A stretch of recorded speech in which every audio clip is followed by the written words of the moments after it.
मेरा नाम केशव है। सुमित्रा, तुम कहाँ हो? अरे जल्दी से चाय ला दो।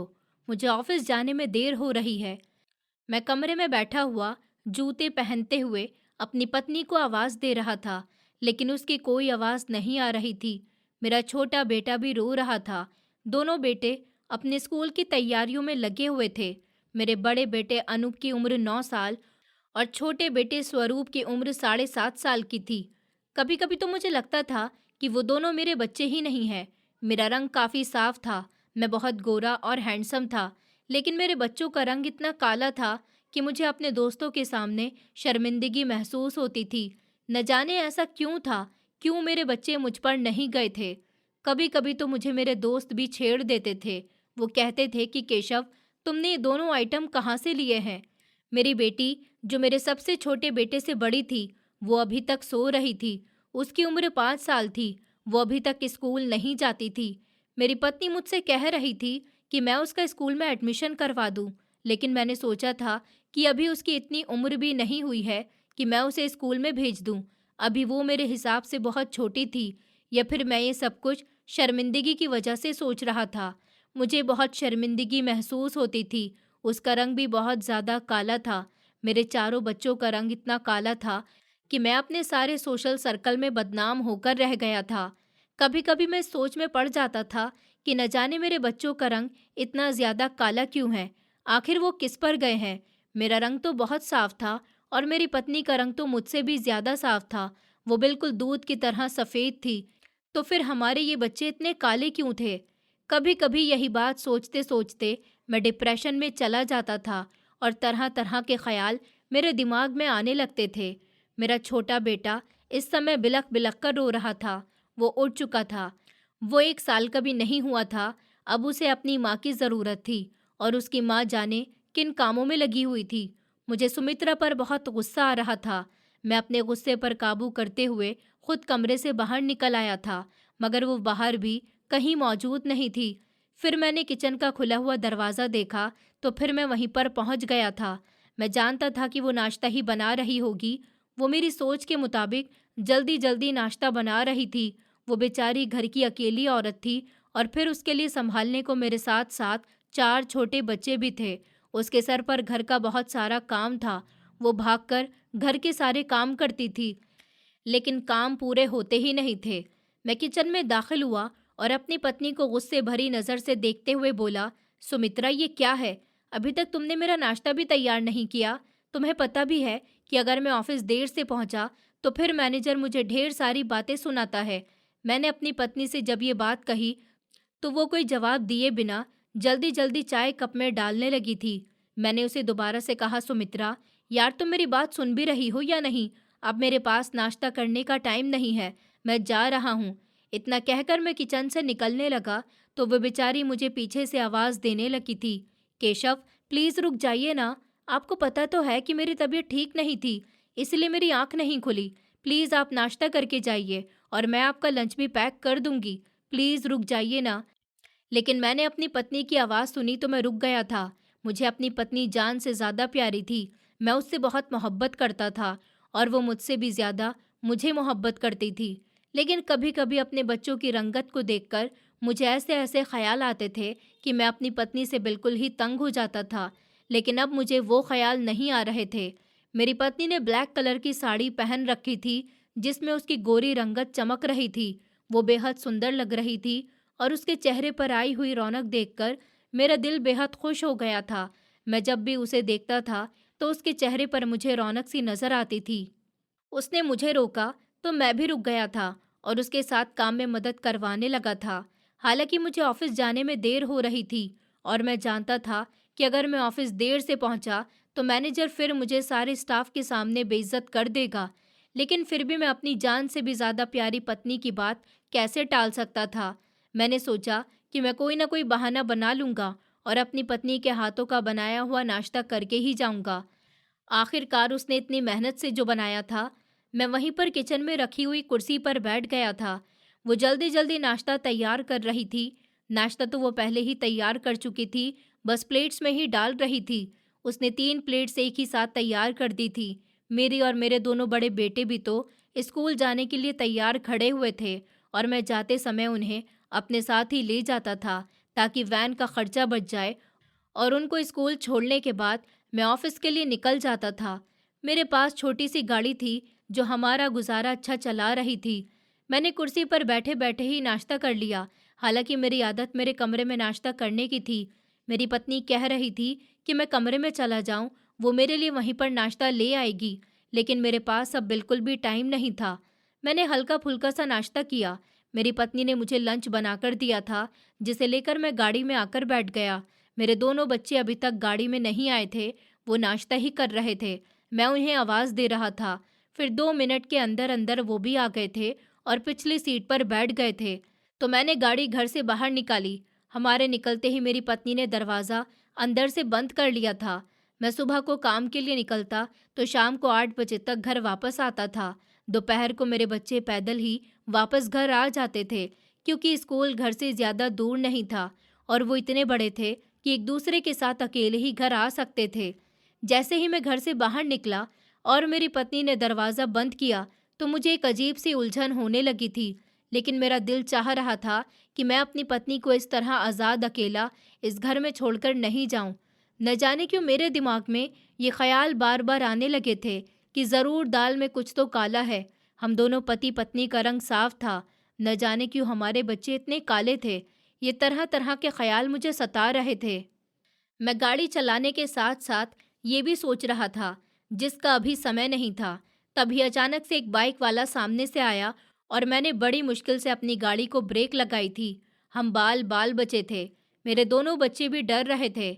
छोटा वाला बेटा तो बहुत बुरी तरह से रोने लगा था, जबकि बड़ा वाला बेटा उसे देखकर हंसने लगा। मेरी भी हंसी निकल गई थी। फिर मैंने इस सारे ख्याल को अपने दिमाग से निकाल दिया था और सारा ध्यान अपनी ड्राइविंग की तरफ लगा दिया।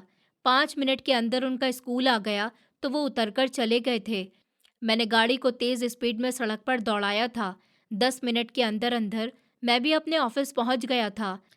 मैं सारा दिन ऑफिस में बिजी रहा था। मैं जानता था कि मुझे रात के 8 बजे तक ही घर जाना होगा। वक्त गुजरता जा रहा था और फिर शाम के 7 बज गए तो मेरा दिल था कि मैं अभी उड़कर अपने घर को चला जाऊं। लेकिन अभी ऑफिस टाइमिंग ख़त्म नहीं हुई थी। अभी पूरा 1 घंटा था। मुझे पूरे पूरे 8 बजे ही ऑफिस से निकलना था। इससे पहले कोई भी ऑफिस से बाहर नहीं निकल सकता था। इसलिए मैं अपना टाइम पास करने लगा था, क्योंकि उस दिन ऑफिस में कोई ख़ास काम भी नहीं था।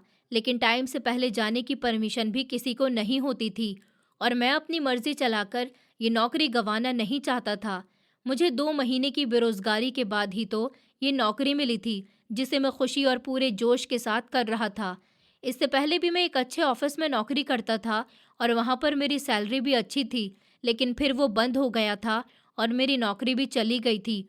और उसी दौरान उन 2 महीनों में मैं घर पर ही बैठा था, जिससे मुझे ये एहसास हुआ था कि अगर आदमी बेरोज़गार हो तो फिर औरत भी उससे मोहब्बत नहीं करती। इस दौरान मुझे एहसास होता था कि सुमित्रा भी मुझसे खिंची खिंची सी रहती है। हालांकि वो मेरा ख्याल भी बहुत रखती थी, मुझे खाना भी टाइम से देती थी, मेरे लिए मेरी पसंद का खाना बनाया करती थी और यहाँ तक कि अपनी सेविंग्स में से वो घर का खर्चा कर लेती थी। आखिर मुझे ऐसा क्यों लगता था कि वो मुझसे खिंची खिंची रहती है, जैसे वो कुछ करना चाह रही हो और मेरी मौजूदगी में ना कर पा रही हो। लेकिन मैं क्या ही कर सकता था। फिर जब मेरी नौकरी लगी तो मुझसे भी ज़्यादा खुश सुमित्रा दिखाई दे रही थी और उसकी खुशी मुझसे हजम नहीं हो रही थी। लेकिन अब मैं इस बात को भुला चुका था। मुझे इस ऑफिस में काम करते हुए लगभग 3.5 महीने हो गए थे। मुझे अपनी सैलरी आने का इंतज़ार था। मेरी पत्नी के पेट में 7 महीने का बच्चा पल रहा था और अब डिलीवरी में सिर्फ और सिर्फ 2 महीने ही रह गए थे।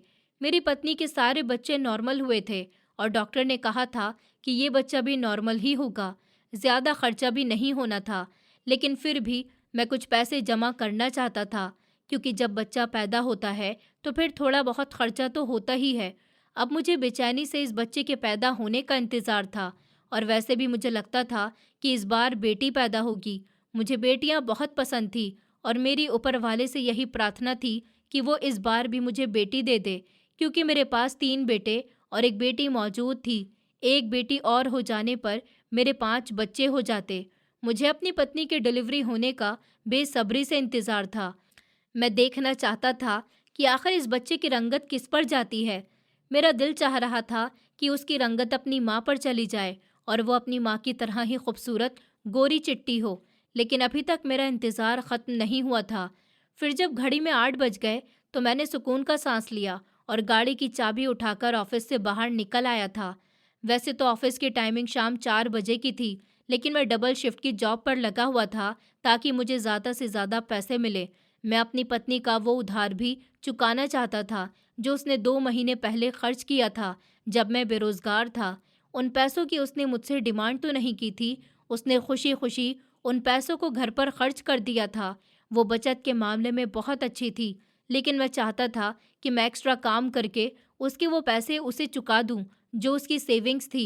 मुझे ये अच्छा नहीं लगता था कि मैं अपनी पत्नी के पैसे खा जाऊं, और वैसे भी वो मेरी पसंदीदा औरत थी जो मुझे जान से भी ज़्यादा प्यारी थी।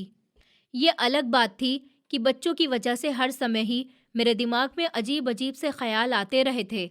मैं थोड़ी देर के अंदर ही घर पहुंच गया था।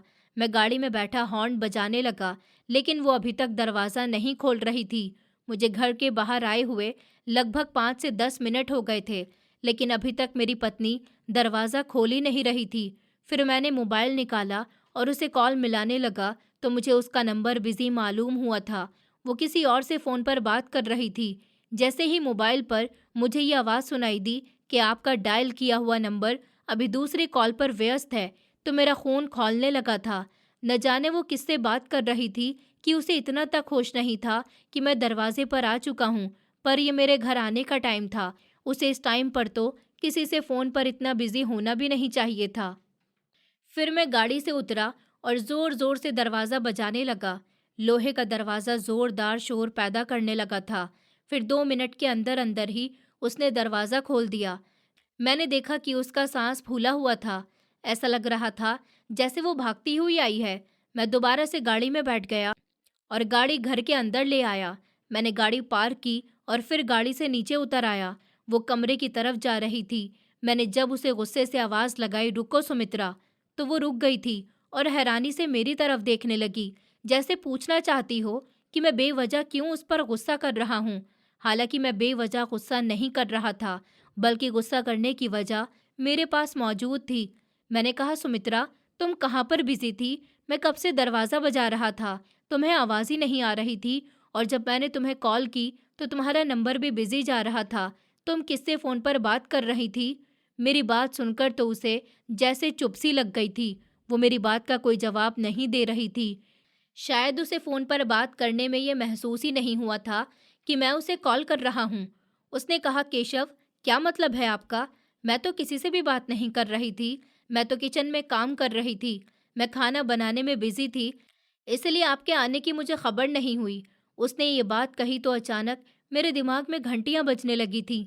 मेरा दिल चाह रहा था कि अभी के अभी उसे उसके मोबाइल पर वो कॉल दिखाऊं जो उसने न जाने किसको की थी, लेकिन मैंने खामोश रहना ही बेहतर समझा था। मैंने सोचा कि चुपचाप ही इस मामले की तह तक पहुंचना चाहिए कि आखिर वो मुझसे ऐसा क्या छुपा रही थी कि जिसकी वजह से उसने इतना बड़ा झूठ भी बोल दिया था। मुझे अब एहसास हो गया था कि सच में उसे ये पता नहीं चला था कि मैं उसे उस दौरान कॉल कर रहा था, जिस दौरान वो न जाने किससे फ़ोन पर लंबी लंबी बातें कर रही थी। मैंने कहा, अच्छा, तो तुम उस समय किचन में थी। मैं समझा कि शायद तुम किसी से फ़ोन पर बात कर रही होगी। अच्छा, छोड़ो इन बातों को। जाओ और मेरे लिए अच्छी सी एक कप चाय बना दो। खाना मैं बाद में खाऊंगा, अभी मेरे सर में बहुत दर्द हो रहा है। मैंने इतना कहा और फिर मैं अपने कमरे की तरफ चल दिया था, तो वो भी चुपचाप किचन की तरफ चली गई थी। मैं कमरे में गया तो मेरे दोनों बच्चे कमरे में बैठकर पढ़ रहे थे।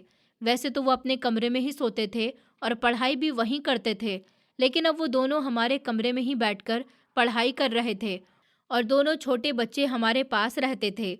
मैं अपने दोनों बड़े बेटों के पास बैठकर उनकी पढ़ाई वगैरह देखने लगा था। थोड़ी देर के अंदर ही मेरी पत्नी चाय बनाकर ले आई थी। मैंने चाय पी और जो थोड़ी देर पहले हुआ था उसके बारे में सोचने लगा। मेरे दिमाग में खलबली सी मचने लगी थी कि आखिर वो किससे फ़ोन पर बात कर रही थी कि जिसकी वजह से उसने मुझसे झूठ तक बोल दिया था। मैं इस बात को पूरे विश्वास के साथ कह सकता था कि वो झूठ ही बोल रही थी, लेकिन क्यों? इस बात का जवाब मेरे पास तो नहीं था। इस बात का जवाब तो सिर्फ और सिर्फ मेरी पत्नी के ही पास था, और मेरे सवाल करने पर उसने झूठ बोल दिया था।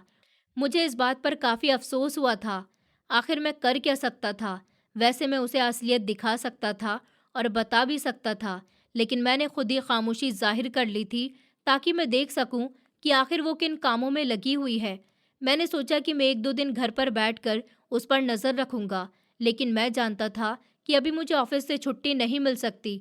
ऑफिस में कुछ नए प्रोजेक्ट शुरू हो गए थे, जिसकी वजह से मैनेजर ने कहा था कि हमें टाइम पर ऑफिस आना है और फिर टाइम से पहले हम घर वापस जा भी नहीं सकते थे। लेकिन अब मुझे बेसब्री से संडे का इंतज़ार था। अभी तो ट्यूसडे ही चल रहा था और मैं संडे का इंतज़ार करने लगा था। मैंने सोचा कि संडे के दिन सारा दिन मैं घर पर ही रहूँगा और अपनी पत्नी पर नज़र रखूँगा। न घर से निकलकर अपने किसी दोस्त के पास जाऊँगा और ना ही कोई और काम करूँगा। बस अपनी पत्नी के आगे पीछे रहूँगा और देखूँगा कि आखिर वो क्या कर रही है। आज तक तो मुझे ये ख़्याल कभी आया ही नहीं था कि मुझे अपनी पत्नी पर नज़र भी रखनी चाहिए। न मैंने कभी ये सोचा था कि मैं उसका मोबाइल चेक करूँ या उस पर नज़र रखूँ। मगर आज उसके झूठ पर मुझे ये एहसास होने लगा था कि मुझसे कुछ गलतियाँ हो गई हैं, लेकिन अब मैं अपनी गलतियों को सुधारना चाहता था। थोड़ी देर के बाद हम सब ने मिलकर खाना खाया। मेरी पत्नी का कहना था कि मेरे पेट में बहुत तेज दर्द हो रहा है। उसकी आंखों में भी मुझे आंसू दिखाई दे रहे थे।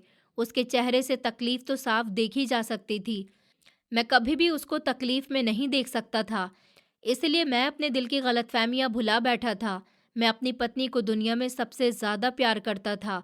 वो मेरे लिए मेरी फेवरेट थी, मेरी ज़िंदगी की इकलौती औरत थी जो मेरे दिल पर राज करती थी, जिसे मैं परेशानी और दर्द में बिल्कुल भी नहीं देख सकता था। मैंने अपनी पत्नी से कहा, सुमित्रा, तुम ऐसा करो कि तुम बच्चों को सुला दो, फिर हम डॉक्टर के पास चलते हैं, पता करते हैं कि आखिर क्या परेशानी तुम्हें हो रही है। मैंने जब ऐसा कहा तो वो खामोश हो गई और बच्चों को कमरे में सुलाने के लिए ले गई थी। मैं जानता था कि उसके पेट में दर्द क्यों हो रहा है। डॉक्टर ने मुझे कहा भी था कि आपकी पत्नी की इस बार की प्रेगनेंसी कुछ अजीब सी है। हालांकि मेरे पहले बच्चे के समय तो उसे ऐसा कुछ भी नहीं हुआ था, लेकिन अब वो कुछ दिनों से पेट में दर्द की शिकायत कर रही थी। फिर जब वो बच्चों को सुला चुकी थी तो हम दोनों गाड़ी में बैठकर घर से बाहर निकल आए और बाहर से कुंडी लगाकर ताला लगा दिया, ताकि किसी को ये न लगे कि घर में बच्चे अकेले हैं और सब यही समझें कि घर में कोई भी नहीं है। हम जिस मोहल्ले में रहते थे वैसे तो वहाँ कोई ख़तरा नहीं था, बस मैं थोड़ा वहमी टाइप का इंसान था, इसलिए हम बाहर से ही कुंडी लगाकर चले गए थे। मेरी पत्नी मेरे साथ ही बैठी हुई थी। उसकी आंखों में हल्के हल्के आंसुओं की नमी साफ दिखाई दे रही थी। मैंने उसकी तरफ देखते हुए कहा, क्या बात है सुमित्रा, क्या तुम्हें बहुत ज़्यादा दर्द हो रहा है? मैंने उसका हाथ थाम लिया था। मेरा एक हाथ गाड़ी के स्टीयरिंग पर था और दूसरा हाथ उसके हाथ पर। मेरी बात सुनकर उसने हाँ में सर हिला दिया, तो मुझे उस पर बहुत प्यार आया था। वो मेरी वजह से इस दर्द से गुजर रही थी। वो तो कहती थी कि 4 बच्चे काफ़ी हैं। वो तो 2 बच्चों के टाइम पर भी यही कहती थी कि अब हमारे पास 2 बच्चे हो चुके हैं, बस हम 4 लोगों का परिवार काफ़ी है, हमें आगे और बच्चे पैदा नहीं करने चाहिए। लेकिन मैं ही गोरे बच्चों के इंतज़ार में था, क्योंकि मेरे बड़े दोनों बेटों का रंग काला था और मैं चाहता था कि मेरे बच्चे गोरे हों। इस इंतज़ार में मैं बच्चे पैदा किए जा रहा था। मुझे गोरे बच्चे बहुत अच्छे लगते थे। ये बात नहीं थी कि ये बच्चे मुझे अपने बच्चे अच्छे नहीं लगते थे या फिर मैं उनसे प्यार नहीं करता था। मुझे अपने बच्चे पसंद भी थे और मैं उनसे प्यार भी करता था, लेकिन फिर भी मेरी चाहत थी कि मेरे यहाँ भी कोई गोरा चिट्टा बच्चा हो, ताकि मैं अपने दोस्तों के सामने ये ज़ाहिर कर सकूँ कि गोरे बच्चे भी मेरे ही हैं। क्योंकि मेरे दोस्त अक्सर ही मजाक में कह दिया करते थे कि केशव, तुम ये बच्चे कहाँ से उठा कर ले आए हो? आखिर ये किसके बच्चे हैं? तुमसे या भाभी से तो मैच नहीं होते। इसलिए मैं सोशल गैदरिंग में अपने बच्चों को ले जाने से बहुत कतराता था। और अभी भी 2 दिन के बाद मेरे दोस्त की बहन की शादी थी। उसने मुझे कहा था कि मुझे अपनी पूरी फैमिली के साथ आना है। मैं सोच रहा था कि मैं अपनी पत्नी और अपने बच्चों को वहाँ कैसे ले जाऊँगा। मेरी पत्नी पर तो मुझे कोई एतराज़ नहीं था। वो तो बहुत ज़्यादा सुंदर थी और हमारी जोड़ी बहुत जचती थी। हम दोनों की सब लोग बहुत तारीफ़ करते थे, लेकिन बच्चों से मुझे थोड़ी शर्म महसूस होती थी। दोस्त मेरा मजाक बनाते थे। कभी कभी तो वो मुझे ये भी कहकर छेड़ देते थे कि मैंने किसी और के बच्चे उठाए हैं। ये बात वो तो मजाक मजाक में ही कहते थे, लेकिन उनकी बातें मेरे दिल पर छुरियों की तरह लगती थी। मेरा तो दिमाग ही फटने लगा था और अभी भी मैं सारे रास्ते यही सब सोचता रहा था। हम अस्पताल पहुंचे तो मेरी पत्नी का चेकअप वगैरह हुआ, डॉक्टर ने दवाइयाँ दे दी थी और फिर हम घर के लिए रवाना हो गए थे। सारे रास्ते हम दोनों पति पत्नी खामोश बैठे रहे थे। हमारे बीच कोई भी बात नहीं हुई थी। मुझे इस बात की हैरानी हो रही थी क्योंकि मैं तो न जाने किन सोचों में खोया हुआ था और मैं ये सोच भी रहा था कि मेरी पत्नी क्या सोच रही है। आखिर वो कुछ बोल ही नहीं रही, उसका मोबाइल उसके हाथ में था। मैंने सोचा कि मैं किसी बहाने से उसका मोबाइल उससे लेकर चेक ज़रूर करूँगा, लेकिन वो मोबाइल ना ही कहीं रख रही थी और ना ही मुझे कोई बहाना सूझ रहा था।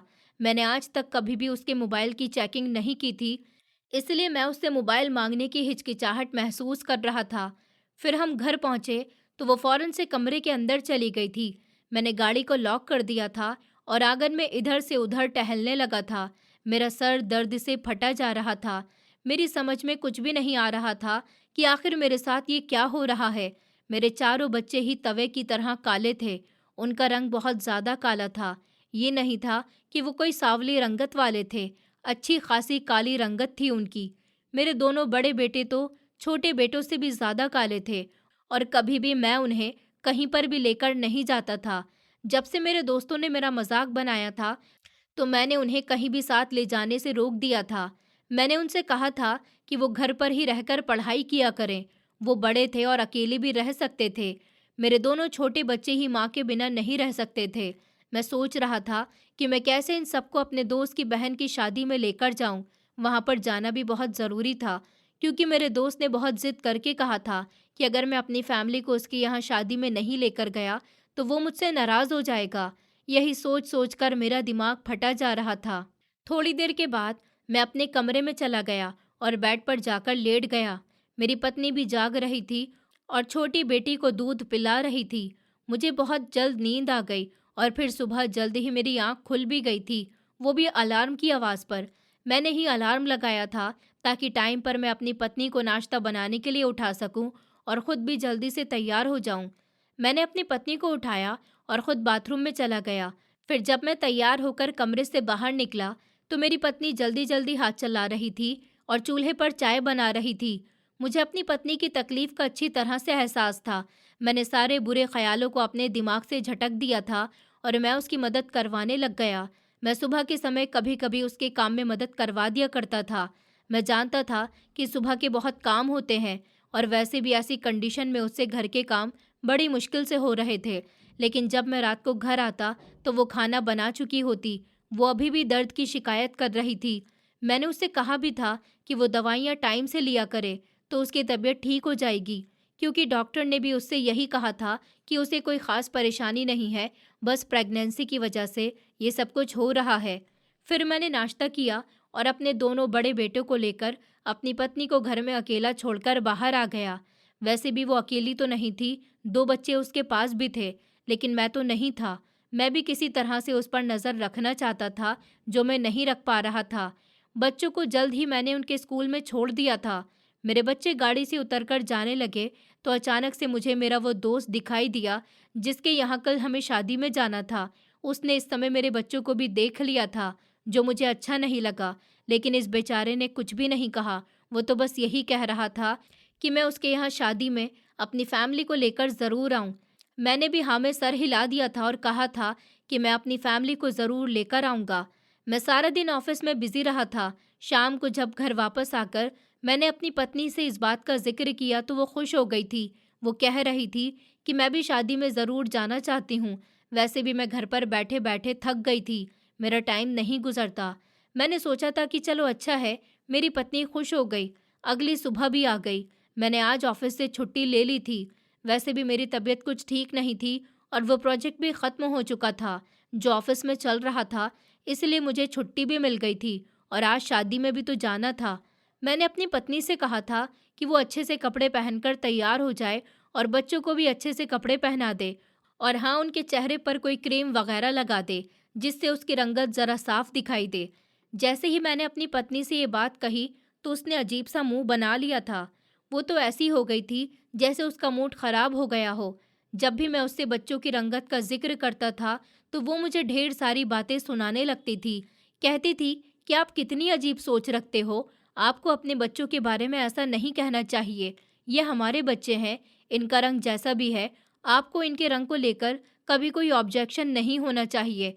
आज तक मैंने उससे कभी भी अपने बच्चों की रंगत के बारे में बुरा नहीं कहा था। सिर्फ मैं इतना ही कहता था कि वो उनके थोड़ी क्रीम लगा दिया करे, या कोई बाजार से ऐसी क्रीम लेकर आ जाए जिससे हमारे बच्चे गोरे हो जाएं। और हर बार वो इसी मामूली सी बात पर गुस्सा कर जाती थी। शादी में जाने का समय हो गया था, तो मैं अपने पूरे परिवार को एक साथ गाड़ी में लेकर अपने दोस्त के घर पहुंच गया था। वहां पर मेरे कॉलीग और कुछ कॉलेज के दोस्त भी अपनी पत्नी और अपने बच्चों के साथ आए हुए थे। उनके गोरे चिट्ठे बच्चे देखकर मैं शर्मिंदगी का शिकार होने लगा था। हम सब एक ही टेबल पर बैठे हुए थे। वहां पर मेरा एक दोस्त अपनी पत्नी और अपने 2 बेटे के साथ बैठा हुआ था। मेरे बेटे उसके बच्चों के साथ मोबाइल पर कोई गेम खेल रहे थे। मेरे बच्चों के चेहरे पर लाइट पड़ती तो उनके काले चेहरे साफ दिखाई दे रहे थे, और जैसे ही दूसरे बच्चों के चेहरे पर लाइट पड़ती तो उनके चेहरों से रोशनियां निकलने लगती थी। मैं महसूस कर रहा था कि मेरा दोस्त और उसकी पत्नी मेरे बच्चों की रंगत पर हंस रहे थे और अजीब अजीब से कमेंट्स कर रहे थे। वो कह रहे थे कि दोनों पति पत्नी को देखो और इनके बच्चों को देखो, ये तो इनके बच्चे लग ही नहीं रहे। जैसे ही उन्होंने ये कहा तो मेरे दिमाग में एक बार फिर से घंटियां बजने लगी थी कि आखिर ये ठीक ही तो कह रहे हैं। ये बच्चे हमारे लगते ही नहीं हैं। ऐसे बच्चे हमारे यहाँ कैसे हो गए? हम दोनों गोरे चिट्टे थे, तो ऐसे बच्चे पैदा कैसे हो सकते हैं? मेरे दिमाग में तो खलबली ही मच गई। मैंने सोचा था कि आज मैं घर जाकर अपनी पत्नी से दो टूक अंदाज में बात करूंगा कि आखिर ये सब कुछ कैसे हुआ। शादी का फंक्शन खत्म हुआ तो मैं अपनी पत्नी और बच्चों के साथ घर वापस आ गया था। मेरा बिल्कुल भी अपनी पत्नी से बात करने का मूड नहीं था। मुझे ऐसा लग रहा था कि मेरे सभी दोस्त मुझ पर हंस रहे हैं, और वैसे मुंह पर तो किसी ने कुछ भी नहीं कहा था, लेकिन पीठ पीछे तो सभी बातें बनाया करते थे। मुझे लग रहा था वो सब यही सोच रहे हैं, और हर बार मेरी मजाक बनकर रह जाती थी। दिन इसी तरह से गुजरते जा रहे थे। शादी से वापस हुए भी हमें लगभग 10 से 12 दिन हो गए थे। मेरी पत्नी की तकलीफ में बढ़ावा होता जा रहा था। जैसे जैसे डिलीवरी के दिन करीब आ रहे थे, उसके दर्द की शिकायत भी बढ़ती जा रही थी। वो दवाइयाँ भी टाइम से ले रही थी। न जाने फिर भी क्यों उसका दर्द कम होने का नाम नहीं ले रहा था। मैं भी उसकी वजह से बहुत परेशान था। मैंने सारे ख्यालों को फिर से भुला दिया था। मैं सिर्फ अपने बच्चे के जन्म का इंतज़ार कर रहा था। मैं हर परेशानी से दूर रहना चाहता था, लेकिन अपने दिमाग से ख्याल निकालने के बावजूद भी मुझे गलत ख्यालों का सामना करना पड़ता था। मैं सोच रहा था कि अगर इस बार बच्चा गोरा पैदा हुआ तो ये साबित हो जाएगा कि सारे बच्चे मेरे ही हैं, और मैं अपने दोस्तों को भी बता सकूंगा कि हर बार वो गलत थे। शायद आगे से वो मेरी मजाक भी नहीं बनाएंगे। लेकिन जैसे ही मेरे दिमाग में ये ख्याल आया कि अगर इस बार भी बच्चा काला पैदा हुआ तो मैं क्या करूँगा, मेरे पास और कोई भी सॉल्यूशन नहीं था। मैंने सोच रखा था कि मैं अपनी पत्नी से इस बारे में बात करूँगा, लेकिन मुझ में इतनी हिम्मत ही नहीं थी कि मैं उससे खुल्लम खुल्ला बात कर सकूं। मैं कैसे उससे इस बारे में बात कर सकता था? भले ही हमारी शादी अरेंज हुई थी, लेकिन अब हम दोनों के बीच बहुत ज़्यादा मोहब्बत थी। मैं उससे कोई भी ऐसी वैसी बात नहीं कर सकता था। ऐसे टाइम पर मैं उसे परेशान नहीं कर सकता था। मैं नहीं चाहता था कि मेरी वजह से उसका दिल दुखे या फिर वो मेरे से नाराज़ हो जाए। अब सिर्फ और सिर्फ मुझे बच्चे के जन्म का इंतज़ार था। वक्त अपनी रफ्तार के साथ गुजरता जा रहा था। मैं बेसब्री से दिन गिनने लगा था। डॉक्टर ने कहा था कि 1 हफ्ते के अंदर अंदर ही आपकी पत्नी की डिलीवरी हो जाएगी। मैं चाह रहा था कि मुझे ऑफिस से छुट्टी मिल जाए ताकि मैं अपनी पत्नी का ख्याल रख सकूं, लेकिन ऑफिस से मुझे छुट्टी ही नहीं मिल रही थी। बड़ी मुश्किल से ही मैंने सैटरडे की छुट्टी की एप्लीकेशन दी थी, क्योंकि उस दिन ही मुझे अपनी पत्नी को अस्पताल में एडमिट करवाना था। अभी 1 हफ्ता ही बचा था और मैंने अभी से ही छुट्टी की एप्लीकेशन दे दी थी। मैं डर रहा था कि कहीं आखिरी टाइम पर मुझे छुट्टी ना मिली तो मैं क्या करूँगा। मेरे घर में वैसे भी अब कोई और नहीं था जो मेरी पत्नी को अस्पताल ले जा सकता। मैं अपने माता पिता की इकलौती संतान था। मेरे माता पिता भी इस दुनिया से चल बसे थे, और अब मैं अपनी पत्नी और अपने बच्चों के साथ इस घर में रहता था जहाँ मेरे माता पिता की यादें बसी हुई थी।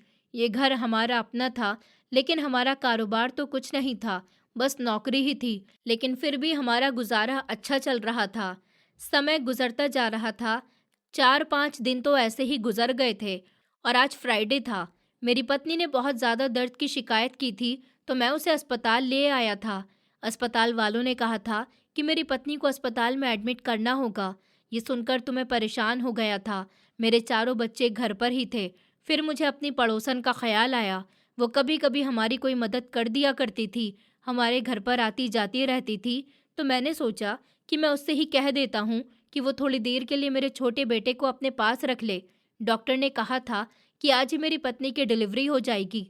मैंने अपने ऑफिस में फ़ोन किए बिना ही ऑफिस से छुट्टी कर ली थी और अब मैं डर रहा था कि कहीं मेरी नौकरी न चली जाए। मैंने तो उनसे हफ्ते के 2 दिन की छुट्टी मांगी थी और आज तो फ्राइडे था।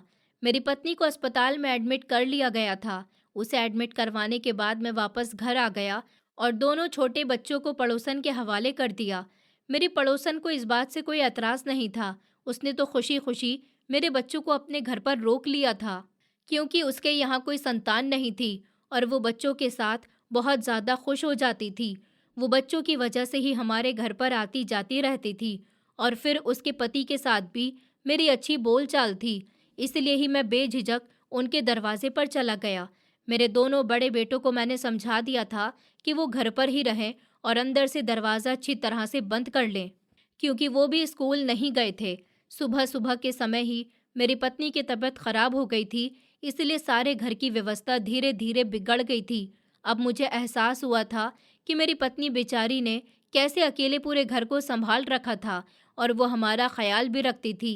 मैं वापस अस्पताल में आ गया था, लेकिन डॉक्टर ने कहा था कि अभी डिलीवरी में कुछ समय है। मुझे डॉक्टर पर बहुत गुस्सा आने लगा था, क्योंकि पहले तो उन्होंने मेरी पत्नी को ये कहकर एडमिट कर लिया कि डिलीवरी आज ही होगी और अब वो कह रहे थे कि टाइम है। मैं बाहर आकर बेंच पर बैठ गया और अपनी पत्नी के लिए प्रार्थना कर रहा था और सोच भी रहा था कि हमारा बच्चा कैसा होगा। सारा दिन इसी तरह से गुजर गया। रात को डॉक्टर ने कहा था कि आज केस नहीं होगा, बल्कि कल होगा, तो मेरा गुस्सा आसमान को छूने लगा था।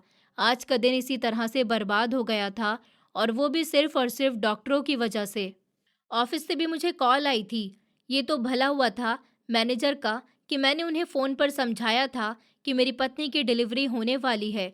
मेरी पत्नी का केस काफ़ी कॉम्प्लिकेटेड है और उसका ख्याल रखने वाला भी कोई नहीं है। उसकी डिलीवरी आज ही होनी है, इसलिए मुझे आज ही छुट्टी चाहिए। मेरी बात सुनकर वो मेरी छुट्टी करने पर गुस्सा नहीं कर रहे थे। सारी रात मैं इसी बेंच पर बैठा रहा था।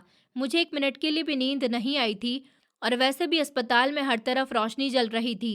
मेरी पत्नी कमरे के अंदर ही थी और मैं सारी रात बाहर बैठा रहा था और फिर आखिरकार सुबह भी हो गई। सुबह के 8 बजे डॉक्टर चेकअप करने के लिए आए तो उन्होंने कहा था कि आज ही आपकी पत्नी की डिलीवरी हो जाएगी, लेकिन 12 बजे के बाद। अभी भी उन्होंने डिलीवरी में देर करने का कहा था। मैंने सोचा कि जब इतना ही टाइम गुजर गया तो 4-5 घंटे भी गुजर जाएंगे और फिर वो समय भी आ गया जब नर्स ने मुझसे कहा था कि आपकी पत्नी की डिलीवरी करने के लिए उनको ऑपरेशन रूम में ले जाया जा रहा है। तो मैं प्रार्थना करने लगा था कि सब कुछ ठीक हो जाए। फिर आधे घंटे के अंदर नर्स ने मुझे आकर खुशखबरी दी थी कि आपकी पत्नी ने एक सेहतमंद बेटी को जन्म दिया है और वो भी नॉर्मल तरीके से। मैं अपनी बेटी को देखने के लिए बेसब्र हो रहा था, लेकिन नर्स ने कहा था कि अभी मैं अंदर नहीं जा सकता। अभी वो लोग उन्हें वार्ड में शिफ्ट करेंगे, उसके बाद ही मैं अपनी पत्नी और बेटी से मिल सकता हूँ। मैं बहुत ही ज़्यादा खुश था। मेरे चेहरे से खुशी झलक रही थी। वैसे भी मुझे बेटी ही चाहिए थी। मैं ये सोच भी नहीं रहा था कि इस बार मेरी बेटी का रंग मेरे पहले बच्चों के जैसा होगा। जब मैं अपनी पत्नी से मिलने के लिए वार्ड में गया तो वो बहुत खुश दिखाई दे रही थी। मेरी बेटी के चेहरे पर कपड़ा पड़ा हुआ था। मैं बेसब्री से उसका चेहरा देखने के लिए बेताब हो रहा था। पहले तो मैंने अपनी पत्नी से उसके हालचाल पूछे थे और फिर मैं अपनी बेटी के पास पहुंच गया था। जैसे ही मैंने अपनी बेटी के चेहरे से कपड़ा हटाया तो मेरा दिमाग घूम सा गया, क्योंकि उसका रंग भी बहुत ज़्यादा काला था। जैसे मेरे पहले बाकी के बच्चे थे, वो बिल्कुल उनकी तरह ही थी। मेरी पत्नी मुझे देखकर मुस्कुरा रही थी, लेकिन मेरे चेहरे पर बिल्कुल भी मुस्कुराहट नहीं थी। मैं उदास हो गया था। मैं अपने चेहरे पर दिखावे की मुस्कुराहट भी नहीं सजा सकता था। मैं तो पूरी तरह से दंग ही रह गया था और एक गहरे शॉक में चला गया था। मैं अपनी बेटी को घूरते हुए देख रहा था। तभी मेरी पत्नी ने कहा, केशव, क्या हुआ है आपको कि आपको खुशी नहीं हुई? आप खुद ही तो कहते थे कि हमारी दूसरी बेटी भी होनी चाहिए। मेरी पत्नी ने जब ये बात कही तो मैं ज़बरदस्ती मुस्कुराने की एक्टिंग करने लगा था। मैंने कहा कि नहीं नहीं, ऐसी कोई बात नहीं है, मैं बहुत खुश हूँ। तुम बताओ, तुम ठीक हो? तुम्हारी तबीयत कैसी है? मैं अपनी पत्नी से उसकी तबीयत के बारे में दोबारा से पूछकर उसका ध्यान भटकाना चाहता था, तो वो भी अभी मुझे अपने बारे में बताने लगी थी। थोड़ी देर बाद मैं कोई बहाना बनाकर कमरे से बाहर निकल आया था। डॉक्टर ने कहा था कि शाम को मेरी पत्नी और मेरी बेटी को छुट्टी दे दी जाएगी। और फिर शाम भी बड़ी ही जल्दी आ गई। हम घर पर आ गए। सबसे पहले मैंने अपने दोनों छोटे बच्चों को पड़ोसन के घर से बुला लिया और फिर घर आ गया। डॉक्टर ने कहा था कि बस मेरी पत्नी को 4-5 दिन का ही आराम करना होगा, उसके बाद वो चल फिर सकती है। उसकी डिलीवरी नॉर्मल तरीके से हुई थी। 4-5 दिन तो इसी तरह से गुजर गए थे। मैं खोया खोया सा रहता था। मुझे कुछ भी अच्छा नहीं लगता था। मेरा किसी से भी बात करने को दिल नहीं करता था। मेरी पत्नी भी मेरी ये उदासी नोटिस कर रही थी, लेकिन वो कुछ नहीं कह रही थी। एक हफ्ता इसी तरह से गुजर गया था। मैंने 1 हफ्ते के लिए नौकरानी रख ली थी और अब 1 हफ्ता भी हो चुका था। मेरी पत्नी बिस्तर से उठी तो मैंने नौकरानी को छुट्टी दे दी। संडे का दिन था। मैं आज ऑफिस नहीं गया। मेरी पत्नी और मैं कमरे में बैठे हुए थे। मेरे दोनों बड़े बेटे बाहर खेल रहे थे और तीनों छोटे बच्चे कमरे में ही मौजूद थे। अब हमारे पास 5 बच्चे हो गए थे और वो सभी काली रंगत वाले ही थे। मेरा दिल चाह रहा था कि मैं अपनी पत्नी से इस बारे में बात करूं कि आखिर हमारे सभी बच्चों का रंग काला क्यों है। मैंने सोच लिया था कि मैं बच्चों का डीएनए टेस्ट करवाऊंगा और पता करूंगा कि ये बच्चे मेरे हैं भी या नहीं, क्योंकि मुझे शक था कि मेरी पत्नी मेरे साथ बेवफाई कर रही है। फ़ोन वाली बात भी मुझे अभी तक याद थी। भला मैं इस बात को कैसे अपने दिल से निकाल सकता था, और ना ही इन बच्चों की रंगत मेरे दिमाग से उतरती थी। मैंने हिम्मत करके अपनी पत्नी से बात की। उसकी तरफ देखते हुए कहा, मैंने उससे कहा कि मुझे तुमसे एक बात करनी है। मैंने जब ये बात कही तो सुमित्रा मुझे सवाल करती हुई नज़रों से देखने लगी। वो अलमारी से कपड़े निकालकर फोल्ड कर रही थी। मैंने कहा, सुमित्रा, तुम्हारी रंगत भी साफ है और मेरी रंगत भी इतनी गई गुजरी नहीं है, तो फिर ये बच्चे किस पर गए हैं? मेरी बात सुनकर उसके चेहरे की रंगत उड़ गई। ऐसा लगता था जैसे कोई चोरी पकड़ी गई है। उसने कहा, केशव, आप ये कैसी बातें कर रहे हैं? ये तो ऊपर वाले की मर्जी के काम है। बच्चों का रंग जैसा भी हो, इसमें मेरा तो कोई कसूर नहीं। वो ये बात बोल रही थी, लेकिन उसकी जुबान उसका साथ नहीं दे रही थी। मुझे लग रहा था कि वो घबरा गई है। मुझे उसकी घबराहट देखकर बहुत ज़्यादा गुस्सा आया था। मैं जो बेड पर बैठा उससे सब्र से बात कर रहा था, एकदम से गुस्से से उठकर खड़ा हो गया। मैंने कहा, सुमित्रा, मुझे लगता है कि तुमने मेरे साथ बेवफाई की है। ज़रूर कुछ ऐसा है जो तुम मेरे साथ गलत कर रही हो। ये बच्चे मेरे नहीं हैं, क्योंकि मैंने आज तक ऐसे बच्चे नहीं देखे जिनके माता पिता की रंगत इतनी साफ हो और उनकी रंगत इतनी काली हो। मेरी बात सुनकर तो वो भीगी हुई आंखों से मेरी तरफ देखने लगी थी। उसने कहा, केशव, आप ये कैसी बातें कर रहे हैं? क्या आपको लगता है कि ये बच्चे आपके नहीं हैं? आप ये सोच भी कैसे सकते हैं? वो गम और गुस्से के मिले जुले एक्सप्रेशन के साथ बोली थी, तो मुझे भी उस पर गुस्सा आ गया। तभी अचानक मुझे वो मोबाइल वाली बात याद आ गई। मैंने कहा, अच्छा, तो मैं तुमसे एक बात पूछता हूँ, मुझे उसका सही सही जवाब देना। उस दिन जब तुमने गेट नहीं खोला था और मैंने तुमसे कहा था कि तुम किसी से मोबाइल पर बात कर रही थी, तो तुमने मुझसे झूठ क्यों बोला था? मैं जानता था कि उस दिन तुम मोबाइल पर बात कर रही थी और तुमने झूठ बोलकर मुझे और भी शक में डाल दिया। क्या तुम बता सकती हो कि तुम उस दिन किससे मोबाइल पर बात कर रही थी? मेरी बात सुनकर तो जैसे उसे चुप सी लग गई थी। वो कोई जवाब नहीं दे पा रही थी और उसकी खामोशी मुझे अंदर से काट रही थी। मैंने कहा, बस, अब मैं तुम्हारी कोई भी बात नहीं सुनूंगा। मैं बच्चों के डीएनए टेस्ट करवाना चाहता हूँ। इसके बाद दूध का दूध और पानी का पानी हो जाएगा। मैंने जब ये बात कही तो वो एकदम से रोने लगी थी। फिर मैं वहाँ से जाने लगा तो उसने मेरा हाथ पकड़ लिया और वो बोली, केशव, आप ऐसा नहीं कर सकते। अगर आपने ऐसा किया तो मैं अपने सारे बच्चों को मार दूंगी। जैसे ही उसने ये कहा तो मेरा शक यकीन में बदल गया था। मैंने एक झटके से अपना हाथ छुड़ाया था और मैं कमरे से बाहर निकल आया था। फिर मैं घर से बाहर ही निकल गया था। मैं थोड़ी देर इधर उधर घूमता रहा, फिर आधे घंटे के बाद वापस आ गया। मेरी पत्नी ने रो रो कर अपना बुरा हाल कर लिया था। मेरे 2 बच्चे खेल में बिजी थे और तीनों छोटे बच्चों का तो कुछ पता ही नहीं था। मुझे देखकर वो भागकर मेरी तरफ आई और मेरे कदमों में गिर गई। वो रोते हुए बोली, केशव, आप मेरे साथ ऐसा नहीं कर सकते। आपको मुझ पर विश्वास करना ही होगा। आप मेरी पवित्रता पर कीचड़ उछालकर इस तरह से डीएनए टेस्ट नहीं करवा सकते। मैं आपसे बेपनाह मोहब्बत करती हूँ। मेरी पत्नी अपनी बात कह रही थी और मेरा दिमाग फट रहा था। मैंने कहा, ठीक है, अगर तुम मुझसे मोहब्बत करती हो तो फिर आज ही डीएनए टेस्ट ज़रूर होगा और तुम भी मेरे साथ चलोगी। मैंने इतना कहा और मैं दूसरे कमरे में आकर बैठ गया। वो भागती हुई वहां तक भी मेरे पीछे पीछे आ गई और बोली, केशव, आपको क्या हो गया? आप ऐसी बातें क्यों कर रहे हो? ये हमारे बच्चे हैं। न जाने किसने आपके दिमाग में ये फितूर भर दिया। वो रोते हुए कह रही थी। मैंने भी उसे दो टूक अंदाज में कह दिया कि अगर आज डीएनए टेस्ट नहीं हुआ तो मैं तुम्हें अभी के अभी डाइवोर्स दे दूंगा। डाइवोर्स वाली बात पर वो भी खामोश हो गई और फिर उसने मेरे कहने पर बच्चों को तैयार भी करवा दिया और फिर जब हम अस्पताल के लिए रवाना हो गए, वो भी साथ आई थी। सारे रास्ते ही वो रोती रही थी। मुझे उसकी हिम्मत पर हैरानी हो रही थी। मैं समझ गया था कि ये बच्चे मेरे नहीं हैं और मुझे हैरानी तो इस बात पर हो रही थी कि वो कैसे मेरे साथ आ गई। बहुत जल्द ही हम अस्पताल पहुंच गए। सारे बच्चों के टेस्ट करवा दिए गए, लेकिन रिपोर्ट के लिए हमें अभी 1-2 घंटे का इंतज़ार करना था। हम लोग अस्पताल में बैठे थे। बच्चों को कुछ पता ही नहीं था कि हम यहाँ क्या करने के लिए आए हैं। और जब रिपोर्ट सामने आई तो मुझे अपनी पत्नी के रोने की वजह का पता चल गया। रिपोर्ट में यही आया था कि वो सारे के सारे बच्चे मेरे ही हैं।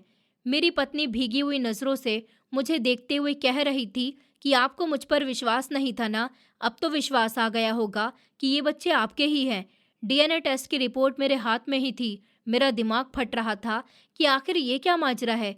वो बेचारी इसीलिए ही रो रही थी क्योंकि मैंने उस पर इल्ज़ाम लगाया और मैं समझ रहा था कि वो गलत है, इसलिए ही वो मुझे रोक रही है। मैं बहुत ज़्यादा शर्मिंदगी महसूस कर रहा था। मैं कुछ भी नहीं बोल पा रहा था। मेरी पत्नी मेरे पास आई और फिर जब उसने मुझे एक बात कही तो मुझे हैरानी का एक ज़ोरदार झटका लगा था। उसने मुझे बताया कि केशव, आज मैं आपके वो सारे शक दूर कर दूंगी जिसकी वजह से आपने मुझ पर इल्ज़ाम लगाया। आज से 15 साल पहले की बात है, जब मेरा रंग बहुत ज़्यादा काला हुआ करता था। मुझे बड़ी शर्मिंदगी महसूस होती थी। मेरी सारी फ्रेंड्स गोरी थी और फिर मैंने अपना इलाज करवाया था। मैंने अपना ऐसा इलाज करवाया जिसकी वजह से मैं गोरी चिट्टी तो हो गई थी। मैंने गोरा करने वाले इंजेक्शन लगवाए थे, इसलिए ही मैं गोरी हूँ। वरना अगर आप मेरी पहले वाली फ़ोटोज़ देखोगे तो आप मुझे पहचान ही नहीं पाएंगे। और सच तो ये है कि ये बच्चे भी मुझ पर ही गए हैं। सुमित्रा की बात सुनकर तो मैं हैरान ही रह गया। इस बारे में तो मैंने कभी सोचा भी नहीं था। मुझे खुद पर बेहद गुस्सा आ रहा था कि मैंने किस तरह से अपनी पत्नी पर इतना घटिया इल्ज़ाम लगा दिया। मैंने रोते हुए सुमित्रा से कहा, सुमित्रा, मुझे माफ़ कर दो। मैंने तुम्हारे बारे में गलत सोचा, लेकिन इसमें मेरा कोई कसूर नहीं है। मोबाइल वाली बात से मेरा शक यकीन में बदल गया। मैंने दोबारा से मोबाइल वाली बात कही तो वो मुस्कुराते हुए कहने लगी कि ये शक भी मैं दूर कर देती हूँ। दरअसल मैं अपने भैया से बात कर रही थी। याद कीजिए, आपने मुझे मना किया था कि मैं अपने भैया से बात ना किया करूं, इसलिए मैं आपसे ये बात छुपा रही थी। सुमित्रा की बात सुनकर मैं शर्मिंदा हो गया। एक बार मेरे साले से मेरा थोड़ा सा झगड़ा हो गया था, इसलिए मैंने अपनी पत्नी से कहा हुआ था कि वो अपने भाई से बिल्कुल भी बात नहीं करेगी। इसलिए वो बेचारी मुझसे छुप छुप कर बात कर रही थी और मैं इस बात का गलत मतलब निकाल बैठा था। मैं तो शर्मिंदगी में डूबता ही जा रहा था। फिर मैंने अपनी पत्नी और अपने बच्चों को गले से लगा लिया। मैं उन सबको लेकर घर पहुंच गया था। मेरी पत्नी मुझसे नाराज़ नहीं थी, लेकिन मैं खुद ही शर्मिंदा हो रहा था कि आखिर मैंने ऐसा सोचा भी कैसे कि मेरी पत्नी मेरे साथ बेवफाई कर सकती है। मेरे बच्चे मुझे जान से भी ज़्यादा प्यारे थे। बस लोगों की बातें ही मेरा दिल जला देती थी और सबसे बढ़कर मेरे अपने दिमाग का गलत फितूर मुझे गलत सोच पर मजबूर कर देता था। लेकिन अब सारी की सारी हकीकत खुलकर सामने आ चुकी थी। मैं बेफिक्र हो गया था, लेकिन अंदर ही अंदर मुझे बेहद अफसोस हो रहा था कि मेरी पत्नी मेरे बारे में क्या सोचेगी। हालांकि वो कह चुकी थी कि उसने मुझे माफ़ कर दिया, लेकिन मेरे दिल पर तो छुरियां चल रही थी। मैंने अपनी पत्नी के साथ अच्छा नहीं किया। हमेशा शक को क्लियर कर लेना चाहिए, क्योंकि दिल में पड़े हुए शक की बुनियाद से घर बर्बाद हो जाते हैं और साथ ही ज़िंदगी भी। इसलिए दिल में शक पालने से पहले शक की वजह पता कर लेनी बहुत ज़रूरी होती है, ताकि आपका या किसी और का घर बर्बाद ना हो सके सिर्फ शक के बिना पर। दोस्तों, उम्मीद करती हूँ आपको हमारी कहानी पसंद आई होगी। कहानी पसंद आई है तो वीडियो को लाइक करें, चैनल पर नए हैं तो चैनल को सब्सक्राइब करें और हाँ, नोटिफिकेशन बेल को ज़रूर दबाएं ताकि अगली अपडेट सबसे पहले आपको मिले।